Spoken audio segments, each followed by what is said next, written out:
Live from New York, it's Saturday night. Saturday Night Live is a 90-minute variety show Americans have watched since 1975. Its format, which features a host, a musical act, perhaps an up-and-coming artist, and a regular cast of sketch comedy players.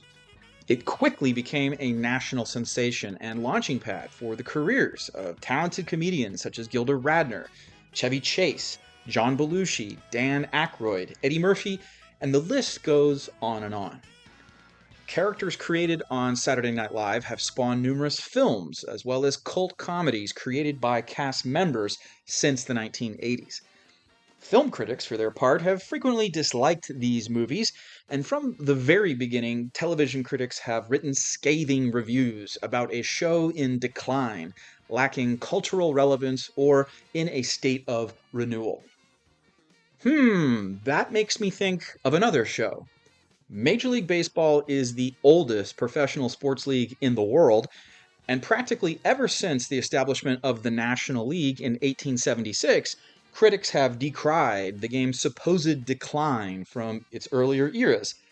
In fact, calling baseball boring, irrelevant, or highlighting the World Series' dismal ratings has become about as American as apple pie, even though Major League Baseball remains popular and sells many more tickets to spectators than any other pro sport by virtue of its long season and massive viewership. So, what does the national pastime and a sketch comedy program created in 1975 have in common? A lot, actually. Let's talk about 5 similarities between Major League Baseball and Saturday Night Live. First, modern baseball and SNL were both created in New York City. That's where their rules and structure developed and evolved over time, but not so much that you wouldn't recognize either show from a different era. The Knickerbockers Baseball Club, founded in 1845, helped to codify the playing rules of modern baseball, and 2 men played an outsized role in this process. Alexander Cartwright, pictured left, and Daniel Doc Adams, pictured right.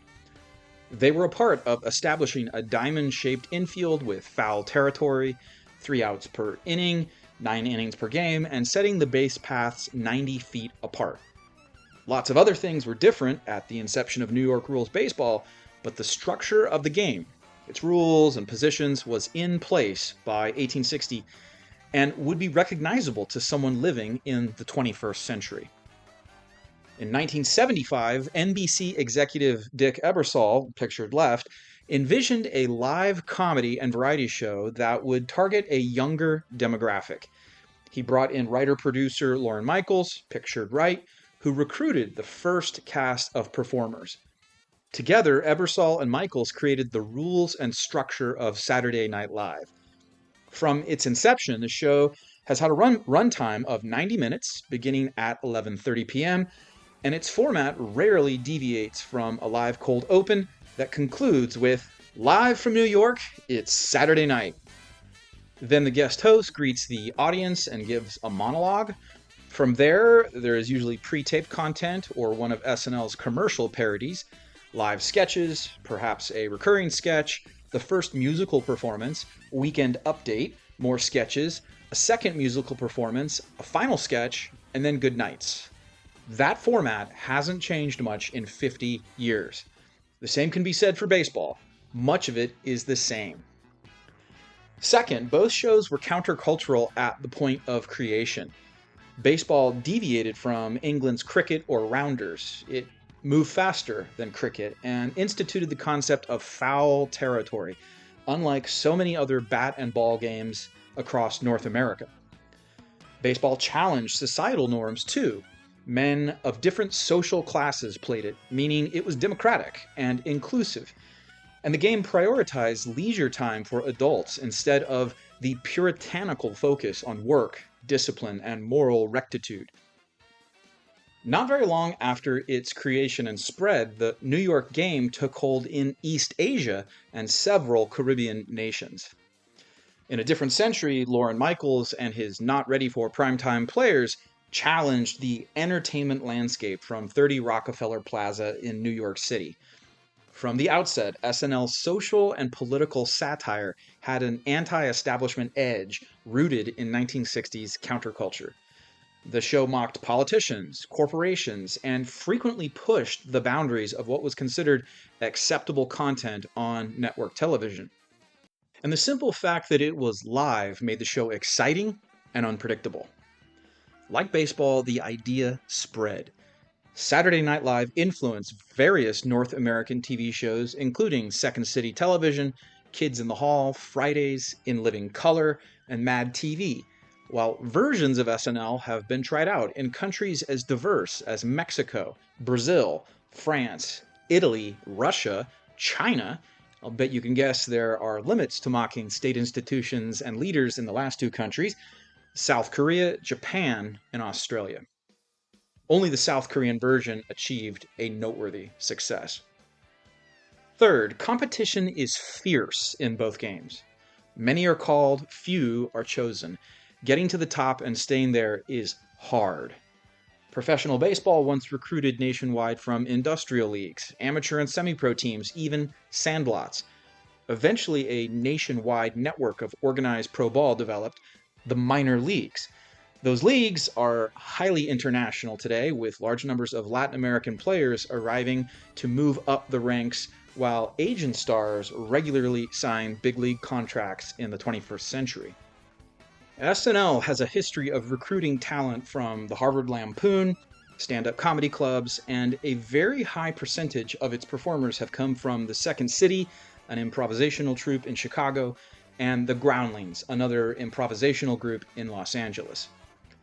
In the words of Dana Carvey, show business is an emotionally violent sport, but SNL is the Game of Thrones of it all because of its fierce competition to get yourself or your written material on the air. To prepare for the game, baseball players take batting practice, field ground balls, pitchers warm up and throw bullpen sessions. Each manager delivers his lineup card to the home plate umpire, and we're off. SNL sketches get picked after a Wednesday evening read-through. Then sets constructed, costumes fitted, props made. The cast does a live rehearsal Saturday afternoon, after which point more sketches or segments are cut, such as this one about an old prospector played by Will Ferrell. It's a competitive grind. Not everyone gets on the final broadcast. Disappointments are commonplace. Fourth, baseball has statistical measurements of excellence over time. Tom Seaver had an earned run average below 3.0 during his long career. That made him terrific. Hitters like Hank Aaron, Stan Musial, and Charlie Gehringer possessed machine-like consistency and consistently batted over 300. Greatness in baseball depends on the consistency of performance over long periods. The same is true of Saturday Night Live. Certain performers have had the equivalent of a 300 batting average since the original cast. Eddie Murphy, Joe Piscopo, Jan Hooks, Dana Carvey, Phil Hartman, Chris Farley, Molly Shannon, Will Ferrell, Kristen Wiig, Kate McKinnon, Cecily Strong, Kenan Thompson. These are just a few of the cast members able to elevate any sketch. Oh, and if you're below the Mendoza line, batting at or beneath 200, you won't stay in the show for long. Fifth, both SNL and Major League Baseball have a relationship to national politics, and they always have. The American Civil War spread New York rules baseball across the country because New York regiments were the most numerous, and those soldiers played baseball in POW camps or as occupying forces in the South. In the aftermath of the war, baseball quickly became the nation's pastime. During World War I, American doughboys on the Western Front were supplied with baseball equipment by their government for recreational activity, and the owner of the Boston Red Sox initiated a new tradition, the singing of the national anthem before games, a tradition that spread to other teams and other professional sports. The U.S. government mobilized 16 million men during World War II, including the country's major league talent. Stars such as Bob Feller, Hank Greenberg, and Ted Williams lost 3 to 4 years because of their military service, and 2 major league players were killed in action. If the American Civil War spread baseball, World War II changed baseball. racial segregation was no longer tenable in the wake of a war fought ostensibly against racism and for democracy. Jackie Robinson integrated the major leagues in 1947. Remarkably, the Supreme Court of the United States ruled that antitrust laws did not apply to professional baseball, and in the early 21st century, Congress launched investigations into the use of performance-enhancing drugs among baseball players. In short, the game has had a relationship to politics unlike other professional sports. In the case of Saturday Night Live, the show has commented on politics from the start. It's been said that Chevy Chase's impression of a clumsy, bumbling Gerald Ford doomed his bid to win the presidency in 1976, while Darrell Hammond's impression of a dull, technocratic Al Gore tipped the 2000 presidential race in George W. Bush's favor. I don't agree with those opinions, but it's true enough that the show has always lampooned the American political class, and many politicians have appeared on the show. Hey, why not try to get out in front of things?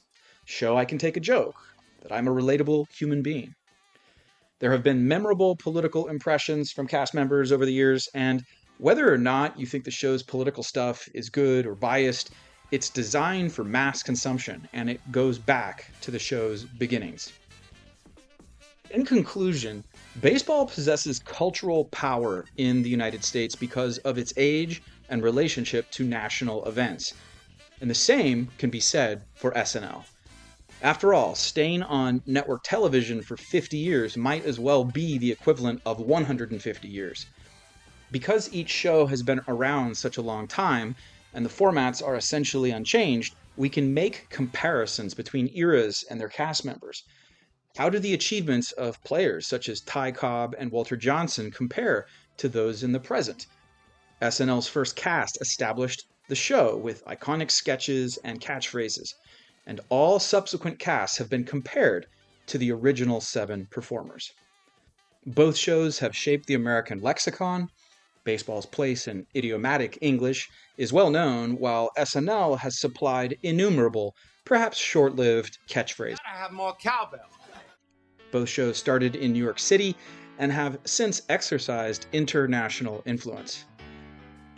In a country where relatively few things seem to stick around for very long, it's nice to have institutions like baseball and SNL, shows that provide a lens through which to view American culture and society. Hey, thanks for watching this one. As a lifelong fan of SNL, I enjoyed putting it together, and I look forward to any comments you may have for me.